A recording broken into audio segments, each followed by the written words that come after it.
Students, आज video series की ये तीसरी वीडियो है और इससे पहले जो चीज़ें हम पढ़ चुके हुए हैं मैं थोड़ा सा उसका रिवाइवल कर दूँ। हमने क्वाड्रेटिक इक्वेशंस के बारे में पढ़ा था कि क्वाड्रेटिक इक्वेशंस क्या होती हैं, प्योर क्वाड्रेटिक इक्वेशन क्या होती है, स्टैंडर्ड फॉर्म क्या होती है। तो आज बेटा हम उसी कॉन्सेप्ट को आगे बढ़ाएंगे और हम मुख्तलिफ इक्वेशंस को उसकी स्टैंडर्ड फॉर्म में लिखने का तरीका जो है वो सीखेंगे by using some example.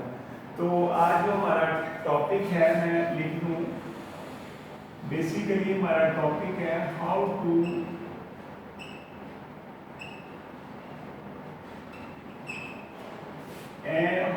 Right an equation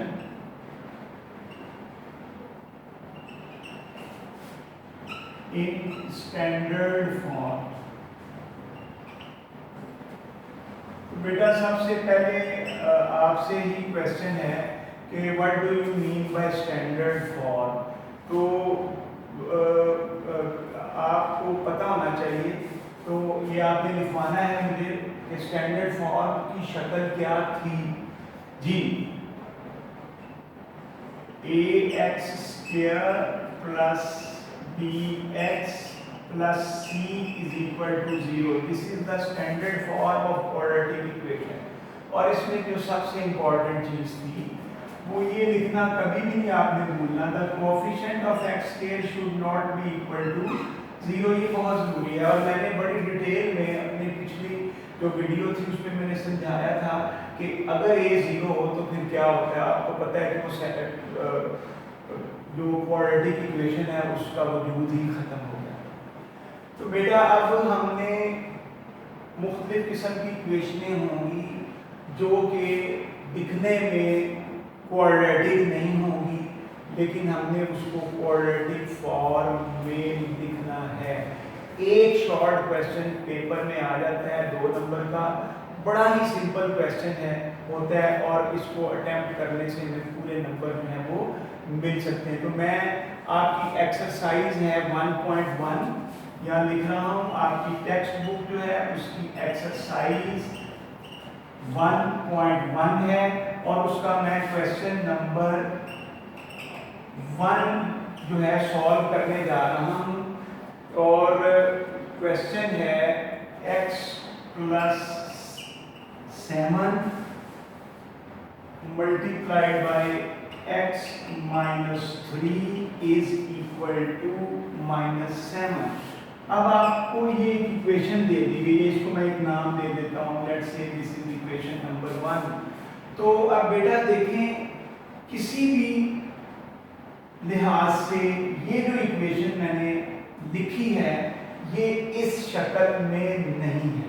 इसका मतलब है this equation is not in standard form. तो हमारा जो क्वेश्चन का असल मकसद है, जो बेसिक कॉन्सेप्ट है, वो ये है कि हमने इस इक्वेशन को इस फॉर्मेट में लिखना है। ये जो फॉर्मेट मैं यहाँ इसको सर्कल कर रहा हूँ, we are going to write this equation which is named as number 1 in standard quadratic equation. यानी इसी तरह की 3 टर्में होंगी। पहली टर्म में x² होगा, दूसरी टर्म में x होगा और तीसरी टर्म जो है वो बगैर x के होगी। बेटा इसका तरीका अब आप देखें सिंपली, क्योंकि ये 2 फैक्टर हैं, these 2 factors are multiplied with each other, तो इसको आप एक दूसरे के साथ मल्टीप्लाई करें। तो उसका तरीका ये होगा कि पहले इस x को मैं इस फैक्टर के साथ मल्टीप्लाई करूंगा, ये वाला साइन प्लस वाला साइन यहाँ लिखूंगा और फिर इस 7 को इस फैक्टर के साथ मल्टीप्लाई करूंगा और इक्वल टू -7। बड़ा सिंपल सा है, क्योंकि इसकी 2 टर्म्स हैं, इस फैक्टर की पहली टर्म को इस फैक्टर से मल्टीप्लाई करना है, ये देखिए, और इसी तरह 7 को इसी सेम फैक्टर से मल्टीप्लाई करना है। तो x को x से जब बेटा मल्टीप्लाई करेंगे तो we get x² - 3x plus 7 को मल्टीप्लाई करेंगे 7x - 21 is equal to -7। Is it clear? Understand हो रहा है? कोई मुश्किल तो नहीं है? Now combine the like terms. Like term से मुराद जैसे ये x है और ये x है, इसका मतलब है ये दोनों टर्म्स जो हैं ये लाइक टर्म्स कहलाएंगी, ये एक जैसी टर्म्स कहलाएंगी। ठीक है, अगर कहीं x स्क्वायर और होता तो फिर x स्क्वायर को हम उस टर्म के साथ मिलाते, क्योंकि यहाँ x स्क्वायर सिंगल है, किसी और जगह x स्क्वायर नहीं है, लिहाजा इसको हम उसी तरह लिखेंगे। यहाँ मैं अगली साइड पर लिख रहा हूं x स्क्वायर। अब आप देखिए ये है -3x, ये है +7x।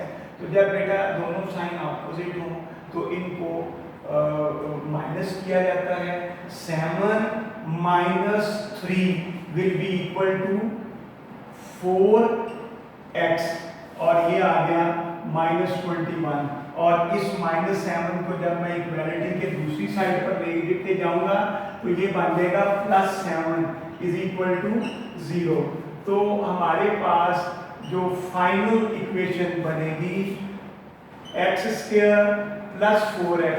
अब -21 में से आप 7 जो है वो माइनस करें तो -14 आना है, क्योंकि बड़ी रकम के साथ नेगेटिव साइन है, इसलिए जो हमारा फाइनल आंसर माइनस होने के बाद आएगा उसके साथ भी नेगेटिव साइन होगा। अब आपने पेपर में इसको लिखने की जरूरत नहीं है, जो मैं ये स्टेप कर रहा हूं, सिर्फ आपको समझाने के लिए बता रहा हूं। What is the standard form? ax square plus bx। तो देखें, अगर आप इस इक्वेशन को इस इक्वेशन के साथ कंपेयर करें तो क्या ये दोनों इक्वेशनें जो है एक ही फॉर्मेट में है? बिल्कुल एक फॉर्मेट में है। तो जब अब इसका असल फॉर्मेट क्या था? ये वाला x + 7 मल्टीप्लाइड बाई x - 3। तो ये फॉर्मेट किसी भी सूरत में स्टैंडर्ड फॉर्म का फॉर्मेट नहीं था। हमने मल्टीप्लिकेशन और सब्ट्रैक्शंस के प्रोसेस से हमने ये जो फॉर्मेट बनाया है वो बिल्कुल स्टैंडर्ड फॉर्म से मिलता है। तो इसलिए this is called the standard form of quadratic equation. तो बेटा इस तरीके से हमने ये क्वेश्चन करने हैं।